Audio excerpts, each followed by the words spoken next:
Hello, Bacho. Let's see this question. The question says, find the radius and energy of He plus ion and the states n is equals to 1, n is equals to 4 and n is equals to 10. तो चलिए calculate कर लेते हैं. तो we have the formula for calculation of radius as 0.53 n square divided by z angstroms.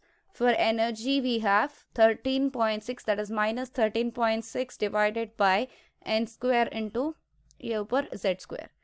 और यहाँ पर हमें n की वैल्यू एज 1 दी गई और z की value because helium we know that will be 2.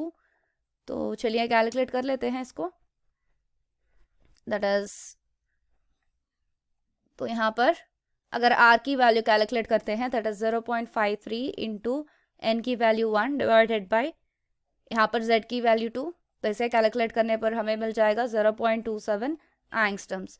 यहाँ पर E की वैल्यू कैलकुलेट करते हैं, n is 1 so E1 will be equal to, यहाँ पर ये R1 होगी, okay, because n is equal to 1. तो यहाँ पर ये E1 will be equal to minus 13.6 into z square, मतलब 2 स्क्वायर होगा, दैट इज 4 डिवाइडेड बाई 1. इसे कैलकुलेट करने पर हमें मिल जाएगा माइनस 54.4 इलेक्ट्रॉन वोल्ट. अब हमें कैलकुलेट करनी होगी the value when n is equals to 4. n is equals to 4, we have the same atomic number, that is 2. तो R4 is equals to 0.53 into यहाँ पर n square मतलब 16, right? 16 divided by 2. 2 8 times cancel होगी 16. तो यहाँ पर इसे calculate करने पर हमें मिल जाएगा वैल्यू एज 4.24 एंगस्ट्रम्स.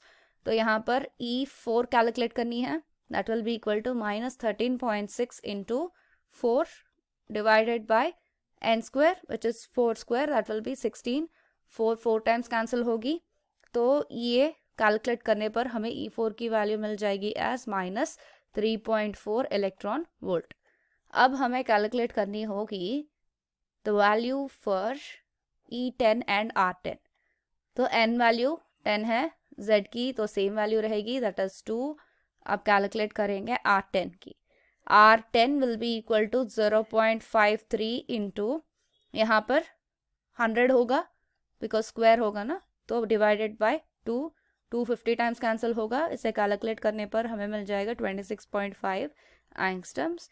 और E10 अगर कैलकुलेट करते हैं that is 13.6 into 4 divided by 100 होगा.